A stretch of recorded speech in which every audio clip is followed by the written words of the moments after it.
Bir zamanlar yoksulluğun gölgesinde yaşayan bir adam vardı.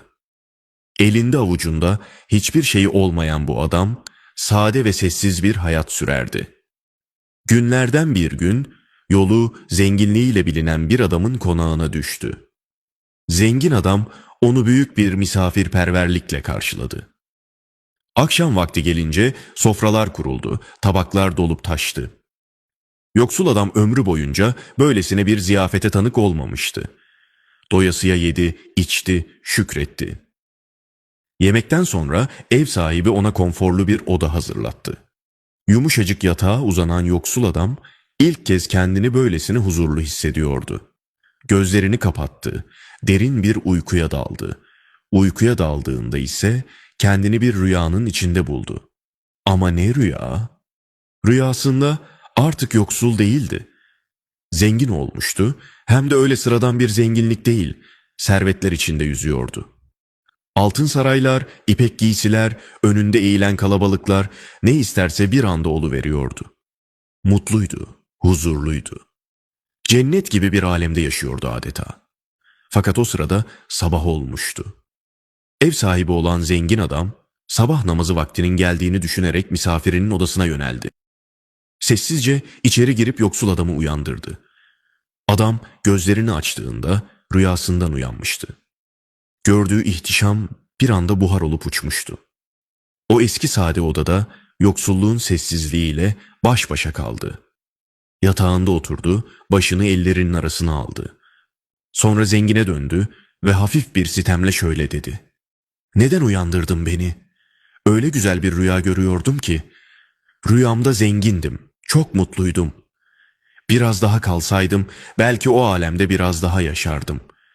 Zengin adam tebessüm ederek cevap verdi. "Ama bu sadece bir rüyaydı. Gerçek değildi. Ne önemi var ki?" O an yoksul adam gözlerini zengine dikti. Sessizce ama derin bir anlam yüklü sözle karşılık verdi. "Belki benimki bir rüyaydı ama bana mutluluğu tattırdı. Sen beni uyandırdın ve rüyam bitti. Fakat unutma, bir gün sen de gözlerini kapatacaksın. İşte o zaman senin de rüyan bitecek. O zaman seninle benim aramda ne fark kalacak? Ben gözlerimi açtım, benim rüyam bitti. Sen de gözlerini kapatacaksın, senin de rüyan bitecek." Bu sözler zengin adamın yüreğine dokundu. O an anladı ki gerçekte zenginlik servette değil, hakikati görebilmekteydi. Ve aslında dünya göz açıkken görülen uzun bir rüyadan ibaretti. Uyanış ise gözler kapandığında başlayacaktı. İşte bu hikaye Hazreti Ali'nin şu veciz ve düşündürücü sözüyle yeniden anlam kazanır. İnsanlar uykudadır, öldüklerinde uyanırlar. Ve bu söz, Peygamber Efendimizin şu hadisiyle aynı hakikate işaret eder. Akıllı kişi nefsine hakim olan ve ölümden sonrası için hazırlık yapan kimsedir. Aciz kişi ise nefsinin arzularına uyan, buna rağmen Allah'tan karşılıksız af bekleyendir. Ayrıca Yüce Allah, Kur'an-ı Kerim'de şöyle buyurur. "Her nefis ölümü tadacaktır, sonra bize döndürüleceksiniz." Ankebut suresi 57. ayet. Ve bir başka ayette ise, "Dünya hayatı sadece bir oyun ve eğlenceden ibarettir. Ahiret yurdu ise takva sahipleri için elbette daha hayırlıdır.